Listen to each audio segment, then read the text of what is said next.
Pandangan kebanyakan karismatik yang mempercayai baptisan Roh Kudus sebagai pengalaman kedua. Dimulai dari Azusa Street, ketika ada orang-orang mengalami suatu fenomena, kemudian dikaitkan dengan Roh Kudus, dan kemudian dikaitkan bahasanya itu dengan baptisan Roh Kudus. Roh Kudus itu harusnya mempersatukan ya. Tapi begitu kita menganggap bahasa roh itu sebagai tanda, itu memisahkan. Saya golongan yang bisa bahasa roh, Vikaris Kias tidak, maka itu berarti saya lebih daripada Vikaris Kias. Semangatnya beda sekali. Elisa itu mau dikasih sama Naaman, dikembalikan itu. Ya Gehazi itu yang minta-minta. Sehingga permisi tanya, mereka yang hari ini mengaku nabi itu lebih mirip Elisa atau lebih mirip Gehazi itu? Silakan saudara jawab sendiri.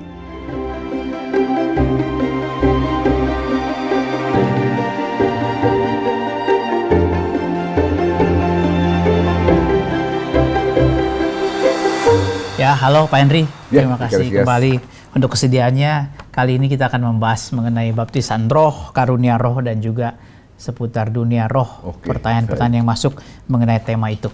Yang pertama Pak, saya pernah dengar pandangan reform tentang baptisan Roh Kudus terjadi bersamaan pada saat keselamatan akan kelahiran baru. Bagaimana tanggapannya tentang pandangan kebanyakan karismatik yang mempercayai baptisan Roh Kudus sebagai pengalaman kedua yang terpisah dari keselamatan?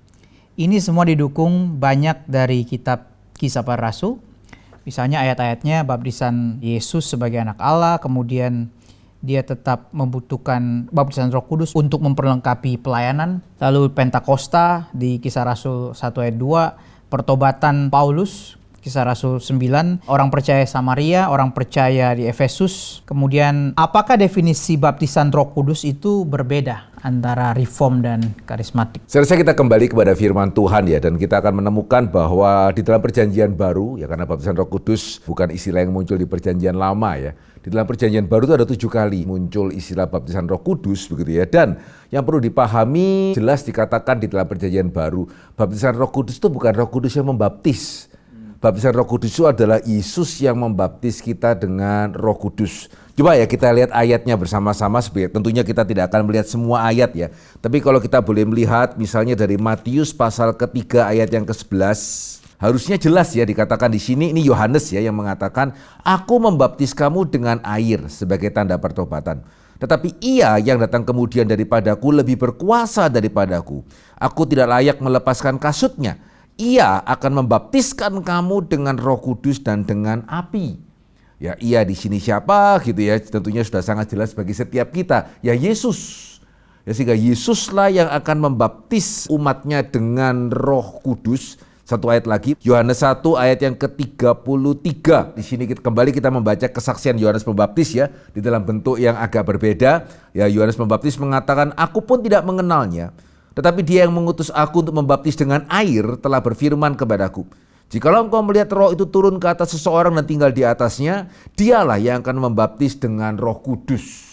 Ya, sehingga di dalam perjanjian baru secara konsisten ya dikatakan Yesuslah yang akan membaptis umatnya dengan Roh Kudus, yang pertama-tama digenapkan pada hari Pentakosta.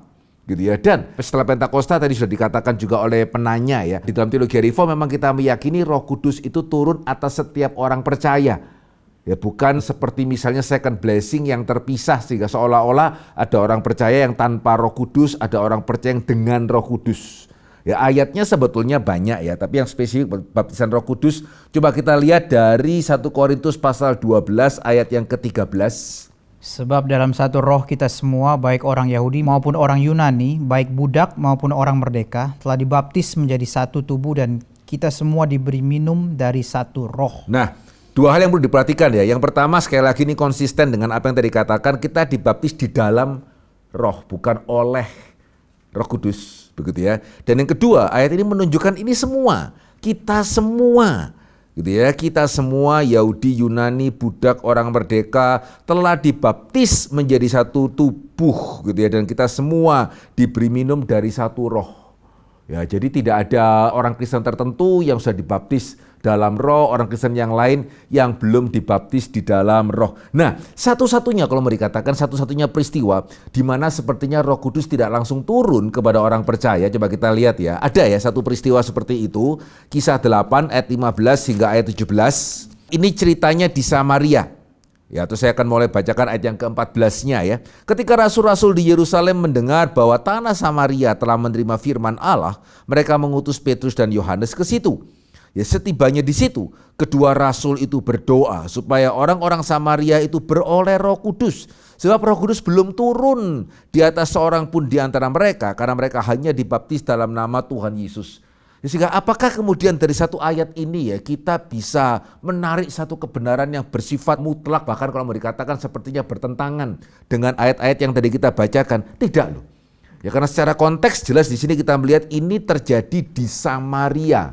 Ya, sehingga untuk menunjukkan ya kepada orang-orang Yahudi yang sampai sekarang masih sedemikian nasionalis, begitu ya. Dan sebagai bukti juga dari apa tadi yang Paulus katakan, Roh Kudus turun atas setiap orang tanpa perkecualian, gitu ya. Maka khusus untuk peristiwa Samaria ini, ya bagaimana Roh Kudus tidak turun dulu? Ya, tunggu rasul dari Yerusalem, Petrus dan kemudian itu Yohanes. Ya, sehingga Petrus dan Yohanes sebagai saksi ya menyaksikan bahwa ternyata ya untuk orang Samaria yang dihina-hina oleh orang Yahudi ya ternyata juga bisa menerima baptisan Roh Kudus ketika mereka menerima Yesus sebagai Tuhan dan Juru Selamat. Ya, sehingga dengan kata lain tidak tepat kalau kita memakai kisah para rasul seolah-olah itu menihilkan bagian-bagian yang tadi sudah kita baca sebelumnya, bagian-bagian firman Tuhan, dan seharusnya kalau kita mengerti konteks tidak ada pertentangan dari ayat-ayat yang tadi kita baca. Nah, kalau saya boleh merespon lebih lanjut ya, karena tadi ada pertanyaan juga bagaimana dengan Tuhan Yesus, gitu ya, di dalam Injil. Nah, saudara, malah sebenarnya kalau kita mengatakan Tuhan Yesus ya, Tuhan Yesus tuh menerima baptisan Yohanes, gitu ya. Bukannya Tuhan Yesus menerima baptisan Roh Kudus ya, Tuhan Yesus tuh menerima baptisan Yohanes. Ya, hanya saja ketika dia sedang dibaptis oleh Yohanes, maka kemudian Roh Kudus turun. Nah, itu bukan berarti kemudian sebelum peristiwa itu antara Yesus dengan Roh Kudus tidak mengena. Ya, kalau kita mau berbicara paling luas ya Allah Tritunggal bagaimana bisa terpisah begitu ya. Tapi ya kalau kita bicara secara lebih sempit, lah terus yang menaungi Maria siapa? Gitu ya. Yang menaungi Maria sehingga dia bisa melahirkan anak, bisa hamil meskipun tidak melakukan hubungan suami istri dengan Yusuf. Lah itu siapa itu kalau bukan Roh Kudus? Bahkan kalau kita mau lebih lanjut ya, Yohanes juga sudah penuh dengan Roh Kudus sejak di dalam kandungan. Berarti Yesus lebih inferior daripada Yohanes begitu. Ya, sehingga Yohanes penuh dari kandungan oleh Roh Kudus. Yesus untung dibaptis Yohanes sehingga kemudian baru ada Roh Kudusnya. Tidak begitu. Begitu ya, tidak ya. Jadi ketika Yesus dibaptiskan oleh Yohanes, Roh Kudus turun, itu bukan berarti Yesus itu sebelumnya tidak mengena dengan Roh Kudus ya. Tetapi ya itu untuk menunjukkan betul sebagian tadi yang dikatakan ya, bahwa ketika memang Yesus itu melakukan mujizat, ya Yesus itu melakukan perbuatan-perbuatan yang besar gitu ya, bukan karena Yesus itu pura-pura menjadi manusia. Ya, tetapi yang memampukan Yesus yang betul-betul sudah mengosongkan diri sebetulnya begitu ya untuk melakukan begitu banyak mujizat ya karena Roh Kudus yang memampukan dia. Ya, sehingga itu kenapa Yesus bisa mengatakan kamu akan melakukan perbuatan-perbuatan yang lebih besar. Ya karena rohnya sama. Gitu ya, roh yang tinggal di dalam diri kita sebagai orang percaya itu sama juga dengan yang memampukan Yesus di dalam pelayanannya di dunia. Ya, sehingga perlu dibedakan antara baptisan Yesus dengan baptisan Roh Kudus. Dan terakhir ya, nah ini sebetulnya perbedaan kita dengan Pentakosta karismatik itu apa? Begitu ya. Nah ini Vikariskea sebetulnya ya belakangan ini mulai ada kesadaran. Ya, which is saya pribadi agak menyayangkan ya. Kenapa enggak dari pertama kesadarannya khususnya pada waktu era-era awal Pentakosta gelombang pertama. Ya, jadi sebetulnya ya di awal itu apa sebetulnya yang mendorong Pentakosta generasi pertama itu untuk sepertinya mencari baptisan Roh Kudus. Karena mereka melihat kekristenan yang suam-suam, ya khususnya akibat liberal. Ya, jadi liberalisme itu sukses untuk membuat orang Kristen itu suam-suam. Ya, bahkan jejak-jejaknya itu sampai sekarang masih bisa kelihatan. Dan which is kita setuju sekali gitu ya. Harusnya orang Kristen tidak boleh seperti itu dong. Gitu ya, harusnya orang Kristen tidak boleh suam-suam seperti itu. Ya, sehingga kemudian dimulai dari Azusa Street begitu ya. Ketika ada orang-orang mengalami suatu fenomena, kemudian dikaitkan dengan Roh Kudus dan kemudian dikaitkan bahasanya itu dengan baptisan Roh Kudus. Nah, menarik kalau kita melihat sarjana-sarjana Pentakosta hari ini, ya termasuk Wayne Grudem ya, yang kita bisa kategorikan reform karismatik begitu ya. Mereka menemukan sebetulnya ya, ini agak sedikit disayangkan ya, sebetulnya itu problemnya di istilah. Ya harusnya itu ya lebih tepat dikatakan kepenuhan Roh Kudus, bukan baptisan Roh Kudus. Begitu ya, kepenuhan Roh Kudus yang kalau kita baca di dalam Efesus ya, coba kita lihat Efesus pasalnya yang ke-5 ayat yang ke-18. Dan janganlah kamu mabuk oleh anggur, karena anggur menimbulkan hawa nafsu, tetapi hendaklah kamu penuh dengan roh. Nah, gitu ya, hendaklah kamu penuh dengan roh. Jangan kita mabuk oleh anggur, begitu ya. Ya sehingga dalam bagian ini kita melihat kalau berbicara mengenai penuh dengan roh itu memang sifatnya kontinuitas. Ya kita bisa tidak penuh dengan roh, yaitu kenapa hendaklah ya. Ya kalau otomatis kita penuh dengan roh ya ada apa kok Paulus menasihati jemaat Efesus hendaklah kamu penuh dengan roh, sehingga ya itu ada bagian dari kita yang berdoa minta Roh Kudus itu penuhi kita, ada kerinduan untuk dipenuhi oleh Roh Kudus dan itu sifatnya memang bisa naik turun. Hari ini saya bisa dipenuhi oleh roh, besok saya tidak. Begitu ya, kemudian saya sadar, saya minta ampun, saya minta Roh Kudus memenuhi saya gitu ya. Dan semakin saya mengerti kebenaran dan saya rindu mengaplikasikannya, semakin juga saya dipenuhi oleh roh. Ya sehingga itu tidak sama dengan baptisan Roh Kudus. Ya, jadi kepenuhan roh itu sesuatu hal yang memang, jadi kalau mau dikatakan ya, orang Kristen yang pada masa pertama Pentakosta itu bukan mengalami baptisan Roh Kudus. Tetapi akibat liberal sekali lagi begitu ya. Kita ini kan sudah modern. Ya, tidak usah lagi kita bicara mengenai yang tidak kasat mata gitu ya. Bahkan Injil pun ya Injil sosial misalnya begitu ya. Ya sehingga aspek Roh Kudus ini akhirnya nggak diperhatikan. Ya akhirnya menjadi kering gitu ya. Sehingga harusnya ya ini sekali lagi saya menyayangkan andai kata dari awal ya bisa ada satu diskusi yang baik ya antara gereja tradisional waktu itu dengan Pentakosta awal begitu. Maka kita bisa melihat oh ini maksudnya kepenuhan roh ini. Nah begitu kita sadar ya, ini ternyata kepenuhan roh problemnya bukan baptisan. Nah kita bisa melihat di dalam perjanjian baru itu. Ya orang yang kepenuhan roh itu kayak apa? Bukan seperti yang hari dicitrakan. Gitu ya, enggak loh. Ya hari ini ya kenapa sebagian orang Injili termasuk juga kadang-kadang orang reform agak anti dengan kepenuhan roh. Karena bayangannya seperti orang kepenuhan roh itu yang begini-begini begitu ya. Ya tidak ya, kita baca dalam Injil Zakaria kepenuhan roh maka dia bernubuat. Gitu ya. Demikian juga para murid kepenuhan roh maka mereka berani memberitakan Injil. Stefanus kepenuhan roh sehingga dia menjadi martir yang pertama begitu. Ya sehingga kepenuhan roh itu sesuatu hal yang harus kita itu rindukan di dalam hidup kita sebagai orang Kristen. Ya bukan baptisan Roh Kudus tetapi kepenuhan Roh Kudus. Dari pertanyaan yang terakhir itu apakah definisi, kalau ditanya definisi baptisan Roh Kudus? Definisinya, oke terima kasih Vikaris Gas. Definisinya pada waktu kita percaya Yesus sebagai Tuhan dan Juru Selamat, Roh Kudus masuk ke dalam hati kita, tinggal di dalam hati kita, dan itu sifatnya selama-lamanya, bukan naik dan turun, keluar dan masuk.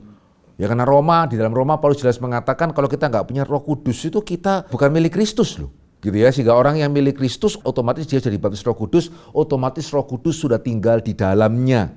Ya cuman ada sebagian orang Kristen yang mengabaikan Roh Kudus, kalau mau saya boleh mengatakan begitu ya. Ada orang Kristen yang rindu supaya Roh Kudus tidak hanya tinggal, tapi Roh Kudus memimpin hidupnya begitu ya. Boleh memampukan dia untuk melakukan pekerjaan-pekerjaan yang baik untuk kemuliaan nama Tuhan. Kalau belum dipenuhi Roh Kudus bukan berarti ditinggal Roh Kudus. Iya. Tetap dia adalah orang Kristen kan, tetap dia adalah orang percaya ya, begitu ya. Tetap ada pemeliharaan Roh Kudus sehingga dia tidak sampai murtad misalnya. Cuman ya yang tadi ya, kayak kurang gairah lah, tanpa sadar itu hidupnya persis sama dengan yang belum Kristen, begitu ya. Kalau yang dari Pentakosta karismatik itu di sini disebutkan, ini konfirmasi dulu, dianggap sebagai pengalaman kedua. Nah itu sebetulnya malah bukan pengalaman kedua, pengalaman seterusnya. Tidak bisa turun. Bisa, itu kenapa kan pengalaman seterusnya ya. Kalau kita tahu kita mesti setiap hari ada kerinduan untuk dipenuhi Roh Kudus. Ya pemahaman mereka seperti itu. Kalau pengalaman kedua kan soalnya kedua nih. Ya seperti kita cuma satu. Berarti apakah kemudian kepenuhan Roh Kudus hanya terjadi 2 kali? Ya tidak. Iya, maksudnya baptisan Roh Kudus yang mereka percaya itu akan naik turun tidak? Kalau kita kan kepenuhan Roh Kudus naik turun bisa. Nah sejauh yang saya bisa katakan ya, ini sekali kalau ada yang mendengarkan yang kemudian mendalami teologi Pentakosta dan karismatik, please comment gitu ya. Sejauh yang saya bisa mengatakan orang Pentakosta dan karismatik percaya Roh Kudus bisa pergi. Itu kenapa kan terus ada pujian misalnya datanglah Roh Kudus, turunlah Roh Kudus. Nah pernah sekali ya saya memimpin sebuah persekutuan, kemudian liturgosnya memakai lagu itu ya, berhembuslah Roh Kudus ya, satu lagu yang terkenal begitu ya. Dan waktu itu saya mengatakan bahwa sebetulnya Roh Kudus itu sekali tinggal, seterusnya tinggal. Liturgosnya pada waktu itu ya dia diam gitu ya, tapi kemudian dia bicara sama yang lain yang kenal saya, dan kemudian dia mengatakan ya liturgosnya kemudian di belakang mengatakan ya soalnya kan memang teologinya beda. Gitu ya. Nah saya nggak tahu sejauh mana liturgos ini memahami teologi Pentakosta dan karismatik ya, tapi sejauh yang saya tahu bagi Pentakosta karismatik ya Roh Kudusnya bisa keluar. Itu kenapa kita perlu undang nih. Ya jangan-jangan hari ini belum masuk. Begitu. Sekali lagi kalau ada yang memahami lebih mendalam, please let us know begitu di dalam kolom komen. Ini baptisan Roh Kudus versi mereka itu apakah sama dengan istilah second blessing yang kita sering dengar? Sepertinya begitu ya. Jadi orang Pentakosta mengamini bahwa second blessing itu sama dengan baptisan Roh Kudus. Karena yang pernah saya dengar second blessing itu seperti posisi di mana orang tidak bisa jatuh lagi begitu. Jadi terkesan itu mungkin lebih ke Wesley ya. Cuman Wesley. Wesley itu ya. Orang Kristen bisa masuk ke situasi yang perfect. Perfect, oke. Gitu ya, itu lebih ke Wesley-nya itu. Berarti mungkin tidak second sama blessing ya? itu kalau seperti yang saya jawab yang saya pernah tahu ya, itu tadi ya, seseorang ditanya sudah terima Roh Kudus atau belum, yang biasanya dikaitkan dengan bisa bahasa roh apa enggak ya. Jadi kalau bisa bahasa roh belum terima second blessing nih. Oh ya. Gitu ya, tandanya seringkali itu. Nah ini yang kita kan memang kurang setuju ya. Kita percaya bahasa roh sebagai karunia, tapi kalau sebagai tanda sebetulnya itu akan mempersulit orang Pentakosta karismatik sendiri loh. Tapi yang Wesley punya itu beda lagi. Dia lebih ke dia meyakini orang Kristen bisa sampai ke level sempurna. Di dalam teologi reform kan kita percaya di dunia ini kita hanya bisa progressive sanctification, sementara perfect sanctification-nya itu nanti ya ketika kita bertemu dengan Tuhan.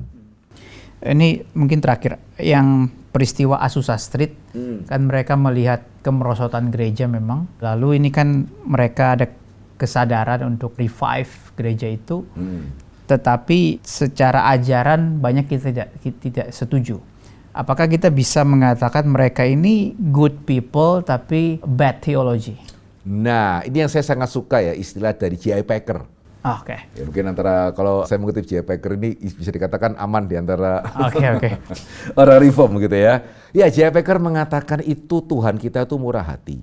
Ya, sehingga jika kita sungguh-sungguh merindukan, dia tidak akan kemudian salah istilah. Nggak usah. Gitu ya. Ya kira-kira gitu ya kalau saya boleh paraphrase gitu. Jadi Tuhan itu kita tuh murah hati sehingga ketika kerinduannya benar gitu ya, meskipun istilahnya salah, ya Tuhan masih mendengarkan dan menjawab doanya meskipun istilahnya salah. Meskipun istilahnya salah dan juga kerinduannya benar. Iya, khususnya bener. kalau kita melihat yang awal-awal ya. Beda kan, teologi kemakmuran itu kan bukan dari Pentakosta pertama loh. Gitu ya. Jadi kalau kita melihat Pentakosta generasi pertama, even malah mungkin yang sampai kedua juga sama, kekudusan hidup. Itu yang ditekankan loh. Itu yang dikejar loh. Itu baru setelah masuk pengembangan selanjutnya, baru itu ada yang namanya teologi kemakmuran begitu ya. Nah itu bukan, sebetulnya kita harus membedakan itu dari gerakan Pentakosta yang di awal gitu.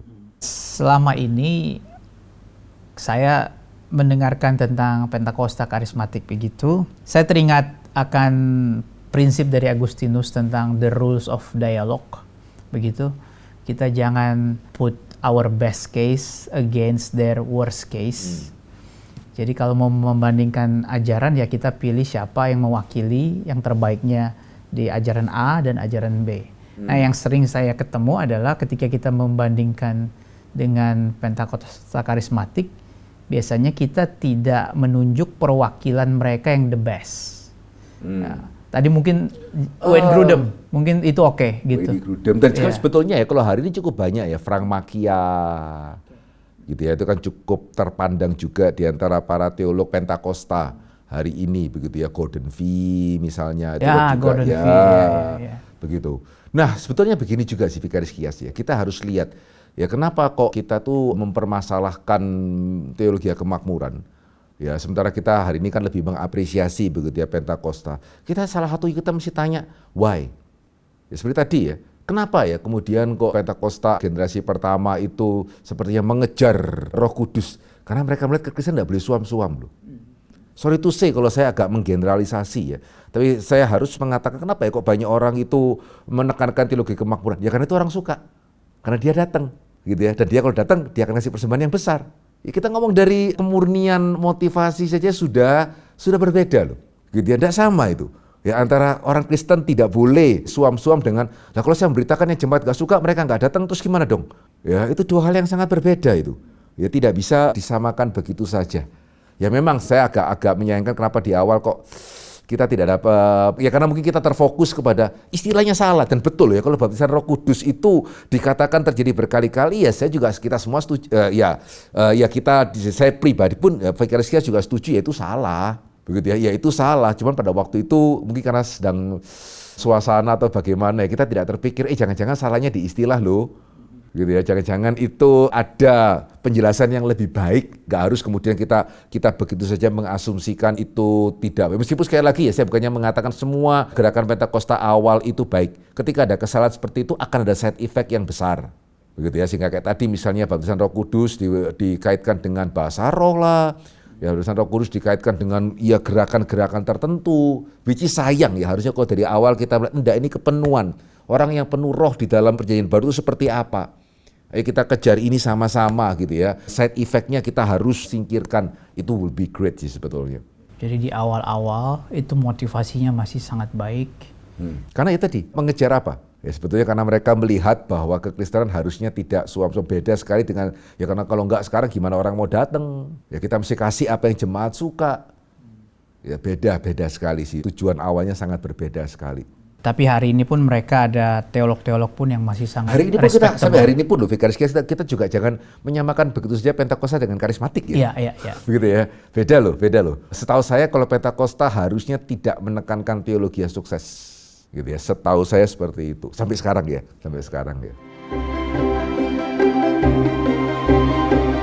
Saya ingin mengajukan pertanyaan terkait dengan kemunculan hamba Tuhan yang melakukan nubuatan. Bahkan ada yang menuliskan dirinya sebagai pastor sekaligus prophet. Jika melihat Kisah Rasul pasal 2 terkait sanggahan Petrus kepada orang banyak dengan mengutip Nabi Yoel bahwa di akhir zaman akan banyak laki-laki dan perempuan yang akan bernubuat. Pertanyaan saya, bagaimana melihat fenomena prophecy yang terjadi saat ini atau hamba Tuhan yang memproklamirkan dirinya sebagai prophet dengan mengacu pada kata Rasul Petrus saat Pentakosta? Apakah kemunculan para pastor prophet hari ini bisa dimaknai sebagai perwujudan kata-kata Nabi Yoel? Oke, ya kalau kita coba soroti dulu ya Kisah pasal kedua, itu pun sebetulnya kita sudah harus bisa melihat beda. Ya karena di dalam Kisah pasal 2 itu penekanannya malah orang Kristen rata-rata itu akan bisa bernubuat. Ya itu justru yang membedakan perjanjian baru dari perjanjian lama. Ya sementara sekarang gitu ketika ada hamba Tuhan mengaku saya nabi, semua harus dengar saya. Sebetulnya malah dia sedang membuat pembedaan besar. Kamu dengar saja, jangan pernah mempertanyakan saya, apa yang saya katakan ini pasti benar. Itu semangat yang persis berbeda dari perjanjian baru. Ya kalau mau dikatakan lebih menyerupai perjanjian lama meskipun begitu ya, meskipun di perjanjian lama juga, nah ini yang dalam perjanjian lama ya, kalau mau dikatakan di satu sisi ada perbedaan dalam pengertian ada nabi, ada raja, sementara yang lain umat begitu ya. Tapi sifat nabinya pun berbeda. Ya sehingga di dalam perjanjiannya lama ya, nabi itu siapa yang dipanggil sebagai nabi itu artinya mesti siap mati itu. Gitu ya. Tidak ada nabi dalam perjanjian lama itu yang happy-happy. Bahkan Yesus mengatakan yang membuat mereka itu sengsara kamu. Gitu ya. Tidak ada nabi yang dibunuh di luar Yerusalem. Termasuk yang kita pernah dengar Nabi Yesaya menurut tradisi digergaji oleh Manasye dan seterusnya. Gitu ya. Nah kenapa seperti itu? Karena ada gambaran berbeda. Hari ini kok jadi nabi sepertinya keren ya. Karena kamu jangan bantah saya. Gitu ya. Di perjanjian saya bisa ngomong seperti apa yang saya mau gitu ya. Dalam perjanjian lama, nabi itu kenapa kemudian mempunyai akhir seperti itu ya? Karena mereka itu bukan sekedar mau kaya, gini caranya. Enggak loh, mereka menegur dosa. Ya ketika mereka memberitahukan mengenai masa depan, itu di dalam kaitan untuk menunjukkan kepada orang Israel yang tidak percaya kalau Tuhan akan memarahi mereka. Harusnya kami umat Tuhan, harusnya Tuhan memberkati kami meskipun kami terus berdosa gitu ya. Nabi mengatakan tidak loh. Ya Nabi mengatakan Tuhan akan membuang kamu. Jadi nubuatan Nabi ya. ya itu dikaitkan dengan tegurannya. Itu kenapa orang Israel di awal mereka tidak terpukau dengan nubuatannya, mereka tertusuk dengan tegurannya. Baru setelah yang dikatakan oleh Nabi itu terbukti beneran mereka dibuang lah begitu ya. Baru mereka menyadari, baru kemudian kitab Nabi-Nabi ini diperhitungkan sebagai kitab suci di dalam Perjanjian Lama. Begitu ya, jadi beda sekali dengan hari ini ya. Jadi dalam Perjanjian Lama, Nabi itu menegur dosa. Ya, Nabi itu menunjukkan kesalahan, apa yang Tuhan tidak berkenan. Nah, di dalam pengertian itu, ya harusnya, dan di sini kita melihat perubahan yang sangat besar. Di Perjanjian Lama ya, umat Tuhan itu ibaratnya figuran yang menyusahkan. Sudah nggak penting, gitu ya. Cari gara-gara terus, gitu ya. Bahkan sampai membuat Musa pun akhirnya juga nggak bisa masuk ke tanah perjanjian. Itu Perjanjian Lama. Nah di Perjanjian Baru, gitu ya, umat Tuhan itu harusnya bukan cuma hidup dalam kekudusan, bisa menunjukkan kesalahan, ya bisa saling menegur, ya bisa saling memperingatkan, begitu ya, bisa saling mengawasi. Ya ini bedanya. Jadi ketika Petrus mengutip Nabi Yoel mengatakan bahwa anak-anakmu akan bernubuat, bukan dalam pengertian akan ada golongan khusus tertentu yang bernubuat tanpa dibantah, itu namanya balik Perjanjian Lama tambah salah lagi. Enggak, tapi itu artinya adalah umat Tuhan yang di PL itu figuran yang menyusahkan. Di PB ini berperan penting. Begitu ya, tanpa harus meniadakan Tuhan memang secara khusus memanggil pengajar, gembala, penginjil, tetapi umat Tuhan harusnya tidak boleh hanya menjadi figuran. Ya harusnya umat Tuhan itu ketika mereka semakin mengerti firman gitu ya, enggak kemudian sedikit-sedikit, Pak si A ini kok gini. Dengan pengertian tolong Bapak tegur dia. Tapi kalimat berikutnya agak menyusahkan. Jangan bilang-bilang kalau dari saya, terus gimana saya negurnya gitu ya. Harusnya sekarang itu, ya hari ini kita harap ya melalui kelompok kecil gitu ya, umat Tuhan harus belajar saling mengingatkan. Ya karena mereka sebetulnya itu juga mempunyai panggilan gitu ya sebagai nabi. Begitu. Jadi kita mesti membedakan tiga ya. Jadi ada yang namanya itu nabi seperti Perjanjian Lama. Itu sekarang tidak ada itu. Ya rasul seperti 12 rasul itu seperti Paulus sekarang tidak ada. Jadi jabatan rasul, jabatan nabi itu tidak ada. Begitu ya. Yang ada itu adalah karunia. Gitu ya, karunia nabi yaitu ada orang-orang tertentu yang dipanggil oleh Tuhan. Seringkali orang-orang dipanggil atau diberikan karunia nabi, seringkali juga dipanggil sebagai hamba Tuhan melalui firman dia menegur. Ya tapi juga ada yang namanya itu ya, secara umum orang Kristen adalah nabi dalam pengertian saling menegur tadi. Ya, sehingga sama ya, secara umum ya orang tua Kristen harus mengajar anaknya, tapi ada karunia mengajar. Gitu ya, ada karunia mengajar, ya ada karunia nabi, tapi setiap orang Kristen harusnya sedikit banyak bisa menjalankan peran nabi tanpa harus mengklaim jabatan nabi, apalagi menyejajarkan diri dengan nabi Perjanjian Lama. Itu terlalu berani. Sehingga kalau saya boleh memakai kesempatan ini untuk mengingatkan saudara yang menyimak begitu ya, hati-hatilah dengan mereka itu yang mengklaim diri sebagai nabi, karena seringkali kalau saya boleh mengatakan ujung-ujungnya mereka yang mengklaim diri sebagai nabi adalah justru mau membedakan dirinya dengan setiap kita, ya mau mengatakan sesuatu hal yang kita tidak boleh bantah, begitu ya. Even Perjanjian Lama pun tidak seperti itu. Dan itu semangat yang sangat bertentangan dengan Perjanjian Baru. Ya sehingga hati-hati gitu ya, dan saudara sudah diingatkan hati-hati ya dengan hamba Tuhan siapapun yang mengklaim dirinya sebagai nabi yang kita hanya boleh mendengar tanpa mempertanyakan. Prinsipnya dalam Perjanjian Baru itu uji. Ya, jadi kita juga jangan meremehkan nubuat, ya tapi kita harus menguji, yang berarti juga jangan menerima begitu saja. Saya mau tanya Pak, di Perjanjian Lama zaman Elia, Elisa itu ada sekolah nabi dibilangnya. Iya sama dong, hari ini ada seminari kan. Sama ya Pak ya? Iya kan. Gitu, dan mereka itu bukan kemudian disekolahkan sekolah nabi supaya nanti mereka kemana-mana bernubuat, tanamlah padi di sini engkau akan berbahagia, bukan itu. Itu akan meneruskan sebagai penyeimbang antara raja dan imam. Ya ada nabi-nabi begitu. Tapi ya kalau juga itu pun juga kita nggak melihat terlalu banyak, ya kita bahkan nggak tahu siapa yang menonjol di sana ya. Begitu. Tapi ya sekali lagi bukan ya kalau mau dikatakan seperti sekarang ya padanannya seminari itu. Bukan sekolah nabi dalam pengertian berdoa, ada seminar khusus bagaimana mengetahui masa depan kemudian bernubuat. Tidak begitu loh. Ya sehingga semangatnya beda sekali ya. Elisa itu mau dikasih sama Naaman, dikembalikan itu. Ya Gehazi itu yang minta-minta dari Naaman supaya dikasih dengan cara-cara yang kita semua saya percaya sudah tahu begitu ya. Ya, sehingga permisi tanya mereka yang hari ini mengaku nabi itu lebih mirip Elisa atau lebih mirip Gehazi itu. Yang mana gitu ya? Silakan saudara jawab sendiri. Begitu ya, silakan saudara nilai sendiri. Mohon penjelasannya untuk surat 1 Korintus 12 ayat 29 sampai 31. Khususnya di ayat 29 sering disalah mengerti mengenai bahasa roh. Karena kalau di Reform jarang membahas tentang bahasa roh. Kalau Roh Kudus sebagai pribadi ketiga memang dikaruniakan bagi umat percaya atau umat pilihannya. Saya bacakan aja 1 Korintus 12 ayat 29 sampai 31. Adakah mereka semua rasul atau nabi atau pengajar? Adakah mereka semua mengadakan karunia untuk mengadakan mujizat, ya, atau untuk menyembuhkan, atau untuk berkata-kata dalam bahasa roh, atau untuk menafsirkan bahasa roh? Ya, jadi berusahalah untuk memperoleh karunia-karunia yang paling utama, dan aku menunjukkan kepadamu jalan yang lebih utama lagi. Begitu ya, sehingga ya sekali lagi saya kurang paham ya dengan apa yang ditanyakan, tetapi kalau ayat ini sendiri ya menunjukkan bahwa ya tidak semua orang menjadi pengajar, tidak semua orang itu mempunyai karunia mengadakan mujizat, tidak semua orang mempunyai karunia menyembuhkan, ya termasuk tidak semua orang mempunyai karunia berkata-kata dalam bahasa roh. Ya ini juga menjadi salah satu yang permasalahan tadi ya, ketika kemudian baptisan Roh Kudus dikaitkan dengan bahasa roh, bagaimana dengan ayat ini?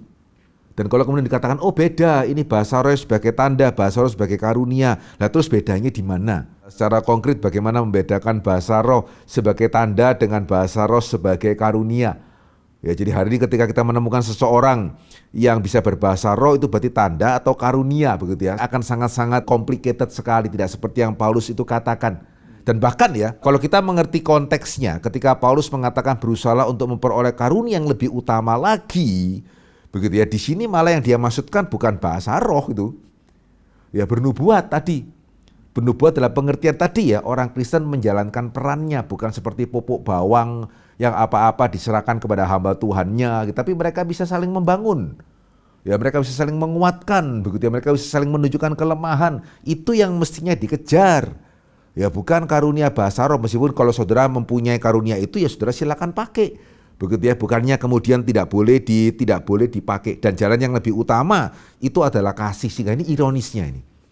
Ya Roh Kudus itu harusnya mempersatukan ya. Ya tapi begitu kita menganggap bahasa roh itu sebagai tanda, itu memisahkan. Gitu ya, bukan mempersatukan, karena saya golongan yang bisa bahasa roh, Vikaris Kias tidak, begitu ya. Maka itu berarti saya lebih daripada Vikaris Kias, itu bukan mempersatukan loh, itu memisahkan. Sebaliknya gitu ya, karunia harus bernubuat, kita saling menasehati, kita saling menegur, kita saling menunjukkan kesalahan. Nah, itu mempersatukan. Ya sehingga saya harap dengan semakin jelasnya, sudah sekian lama ya, sekian perbedaan saya dengan semakin jelasnya ini kedua belah pihak bisa menuju ke arah yang lebih tepat. Gitu ya, saya harap kedua belah pihak dalam hal ini, sayang sekali ya kalau demi untuk mempertahankan yang salah, kita malah tidak mengembangkan yang benar. Ya kita sama-sama mengakui ya, masing-masing ada kelemahan, ada kelebihan, ada yang benar, ada yang salah. Ya sudah ayo. Ya, mari kita masing-masing jangan sampai karena mempertahankan yang salah, kita kemudian tidak mengembangkan yang benar. Ya mari kita memilah, oh ya ternyata saya ada salahnya, tapi saya juga ada benernya loh, gitu ya. Ya cuma demikian juga kita mengakui ada banyak hal. Padahal sebetulnya kalau Calvin itu sangat menekankan Roh Kudus. Sehingga kalau hari ini ya dikatakan bahwa teologi reform itu ada hutang mengenai Roh Kudus. Kalau kita baca institusio enggak loh, itu tidak berlaku untuk Calvin loh itu. Ya sehingga kita bersyukur untuk kita diingatkan. Ya perlunya kita lebih memberikan peran kepada Roh Kudus, karena memang harusnya itu teologi reform mementingkan Roh Kudus, dari Calvin juga begitu gitu ya.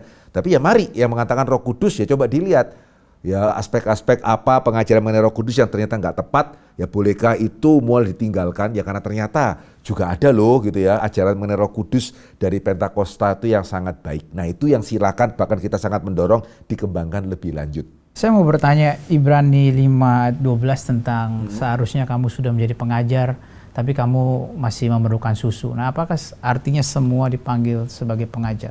Ini good question. Nah, itu harus kita sandingkan dengan Yakobus. Janganlah banyak di antara kamu mau menjadi pengajar. Jadi gimana nih, bertentangan atau bagaimana?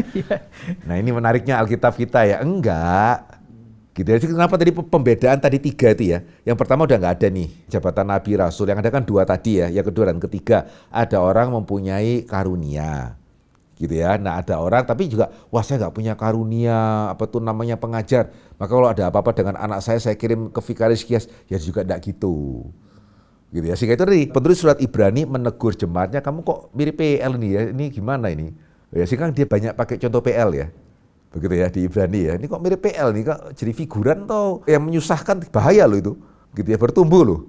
Gitu ya, karena orang Kristen yang sejati harusnya bertumbuh, sementara Yakobus itu beda ya, jemaatnya pengen jadi pengajar karena keren. Yakobus mengatakan jangan lihat kerennya aja ya, gitu ya, itu akan dihakimi lebih berat. Sehingga sama ya, apalagi tadi Nabi dalam perjanjian lama ya, kalau sampai palsu itu lempar batu loh. Ya, jadi jangan cuman kita mengklaim keistimewaan ya. Tuhan itu fair, yang diberi lebih itu akan dituntut lebih. Ya jangan maunya diberi lebih tapi tanpa tuntutan. Jangan katakan saya salah. Ya, itu tidak kembali kepada kebenaran Alkitab. Pernahkah Pak Henry menemukan hukuman yang Tuhan berikan kepada mungkin hamba Tuhan hari ini yang memalsukan? Iya. Ada. Oke, ada ceritanya nggak? Ada. Meskipun bukan saya sendiri ya, tapi salah seorang jemaat dia cerita kepada saya, sekali dia ketemu sama temennya sudah pendeta nih. Dia kaget. Karena sebenarnya dulunya temennya nggak ada, dan juga setahu dia nggak pernah sekolah teologi kok. Cuman memang dia ngomong dari awal itu ya, pada waktu mereka masih remaja, temennya tuh ada ilmu. Jadi kalau mereka beli nasi goreng misalnya gitu ya, temennya bisa mengucapkan kata-kata apa, gak usah bayar. Gitu ya, sehingga sekarang kemudian temennya tuh menjadi hamba Tuhan, kelihatannya kok ya lumayan sukses ini. Karena ada ilmu. Sehingga kemudian dia nanya, kamu jadi hamba Tuhan apakah belajar? Nggak boleh loh kamu pakai ilmu itu menjadi, karena sepertinya banyak yang kemudian percaya itu kuasa Roh Kudus loh. Iya. Ya, terus temannya jawabnya sederhana gini, Vikaris Kias, gini aja loh, kamu mau membiayai aku apa enggak? Sini ada kebutuhan, anak saya perlu sekolah, kamu mau nyekolahkan? Ya ini dapur saya ada kebutuhan, kamu mau kasih? Kalau enggak ya nggak usah ngomong. Ya sudah sih, ya mau bagaimana gitu ya, sehingga tetap akhirnya ini menjadi hamba Tuhan. Sampai satu kali ya, dia itu makan di sebuah restoran ya, cukup terkenal ya, sehingga jangan disebutkan namanya juga gitu ya. Dia makan itu tiba-tiba entah gimana tersedak atau meninggal gitu ya, meninggal itu ya, sehingga ada sih ya. Tapi juga di sisi yang lain jangan pikir kalau itu semua ya, kalau gitu namanya Alkitab salah, karena Alkitab mengatakan yang namanya pengajar sesat akan tetap ada, itu peringatan ya. Jadi bukannya Tuhan tidak pernah menghukum secara langsung ya, tapi memang sesuai dengan Alkitab juga mengatakan akan terus ada. Nah ini jemaat yang mestinya naik kelas. Itu kenapa sebenarnya kita mengadakan fokus ya. Kita tuh rindu jemaat itu jangan seperti kita tuh di PB ya, bukan di PL yang terus menjadi figuran yang menyusahkan. Ya kita mesti mengerti firman Tuhan dengan lebih dalam, sehingga akhirnya bisa saling mengoreksi satu dengan yang lain ya, bisa saling mempertumbuhkan satu dengan yang harapannya seperti itu sih, Vikaris Kias ya. Dan itu kenapa Tuhan memberikan berbagai-bagai karunia yang ketika semuanya dipakai secara benar, oh itu apa yang tadi saya katakan harusnya bisa menjadi suatu realita, bukan cuma angan-angan yang baru bisa digenapi di surga begitu ya. Yang bahaya itu yang terus sukses ya Pak ya, jemaatnya tambah tapi ya, karena satu prinsip ya, Alkitab mengatakan itu justru penghakiman Tuhan dimulai dari rumah Tuhan. Ya, which is fair, karena kita kan nggak menerima penghakiman terakhir. Ya, jadi kalau terus sukses nggak dihakimi sekarang, kita semua tahu itu artinya apa itu. Jadi ya, nggak perlu iri juga sih. Ya, nggak perlu iri juga gitu. Saya ingin bertanya bagaimana pandangan dan sikap teologi reform bagi kita yang sudah menjadi Kristen sungguh-sungguh mengenai pemberian hormat terakhir kepada orang tua yang sudah meninggal dengan bersujud di depan jenazah yang akan dikuburkan. Ini berlatar belakang Chinese. Apakah itu diperbolehkan atau tidak? Selama ini banyak pandangan yang ada yang berkata tidak boleh, ada yang bilang boleh kalau hanya memberikan penghormatan terakhir. Oke, kita dalam hal ini ya, Vikaris Kias, kalau saya boleh bertanya ya, kalau dikata yang bertanya ini pas lihat juga, kita jujur aja ya, bersujud itu postur apa? Paling sederhana ya, selama orang tua kita hidup pernah bersujud enggak? Kalau saya nggak pernah sih, gitu ya. Saya nggak pernah bersujud di depan orang tua saya, even ketika saya menikah juga memberikan hormat, gitu ya. Tapi yang nggak bersujud di depan mereka, gitu ya. Saya memberikan hormat, saya mengucapkan terima kasih, gitu ya. Ada ya kadang-kadang jemaat yang berlutut, tapi yang nggak sampai bersujud seperti apa gitu. Ya sehingga prinsip kita yang pertama kan kalau kita mau menghormati orang tua adalah ketika mereka hidup. Nah ketika mereka sudah meninggal ya bukan berarti kita boleh menghormati ya. Cuman itu tadi pertanyaannya, lah kalau kita hidup pada waktu mereka hidup kita tidak bersujud, lah terus pada waktu mereka meninggal kita bersujud dalam pengertian hormatkah? Dan betulkah, nah ini kejujuran kita di hadapan Tuhan ya, betulkah ketika orang tua kita meninggal kita bersujud karena kita baru sadar nih, betapa luar biasanya orang tua kita yang tidak kita sadari ketika kita hidup, sehingga pada waktu hidup saya tidak pernah bersujud, ketika orang tua sudah meninggal saya bersujud, karena saya baru menyadari betapa mulianya orang tua saya gitu ya, sehingga saya tergerak dalam hati saya untuk bersujud, atau karena saya takut dikata-katai. Yang mana ini? Ya, jadi betulkah saya bersujud itu karena saya menghormati orang tua? Gitu ya, which is pertanyaannya kenapa pada waktu mereka hidup itu kok kita bahkan tidak pernah bersujud kepada orang tua? Ya, atau yang kedua adalah ya kalau saya nggak bersujud banyak yang marah nih. Dan betulkah ya ketika kita sujud kepada orang tua karena kita takut kena marah, betulkah itu menghormati?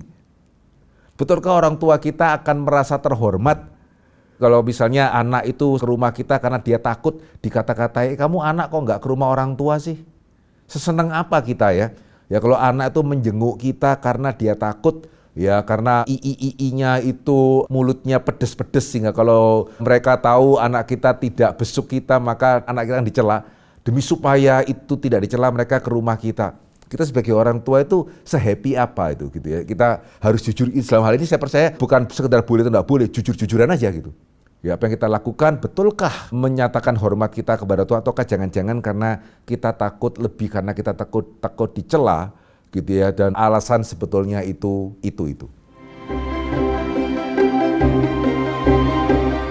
Saya adalah jemaat dari salah satu gereja besar di Jawa Tengah. Seiring pertumbuhan iman saya mulai menyadari bahwa ada beberapa pengajaran di gereja saya yang menurut pemahaman saya tidak sepenuhnya selaras dengan Alkitab.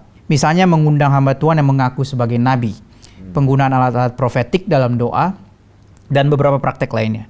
Kegelisahan ini pernah saya sampaikan kepada seorang teman sepelayanan dan sangat memahami pergumulan saya. Kami cukup sering berdiskusi mengenai teologi, khususnya teologi reform. Namun setiap kali saya mengajaknya mempertimbangkan untuk mencari rumah rohani yang lebih setia pada kebenaran Alkitab, ia selalu berkata, kasihan adik-adik rohani dan rekan-rekan pelayanan kita di sini.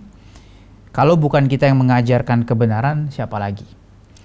Dalam kapasitas tertentu, kami masih dipercaya melayani di ibadah, anak muda, dan sekelompok kecil, bahkan sesekali mendapat kesempatan untuk berkhotbah. Di satu sisi saya memiliki kerinduan untuk pindah ke gereja yang menurut saya lebih sehat secara doktrinal. Namun di sisi lain saya juga memiliki beban bagi jiwa-jiwa, khususnya generasi muda di gereja ini. Saya khawatir jika saya memilih pergi, siapa yang akan terus memberitakan Injil yang murni kepada mereka? Menurut Bapak, sebagai seorang Kristen, bagaimana seharusnya saya bersikap? Apakah saya sebaiknya meninggalkan gereja demi menjaga pertumbuhan rohani saya sendiri, atau tetap bertahan meskipun harus mendengar pengajaran yang terkadang terasa abu-abu dengan harapan bisa menjadi alat Tuhan untuk membawa perubahan dan terus memberitakan kebenaran Injil? Ya, kalau saya boleh mengatakan ya, karena dari ceritanya tadi harusnya kan yang bersangkutan cukup ada tempat ya di gerejanya ya. Bahkan dikasih kesempatan berkhotbah, sehingga kalau saya boleh menyarankan bicara dengan gembalanya. Ungkapkan apa yang menjadi kegelisahan saudara, hal-hal apa yang saudara rasa tidak tepat, tidak langsung dengan misalnya nada menusuk, tapi mengajak gembalanya berbicara dengan baik.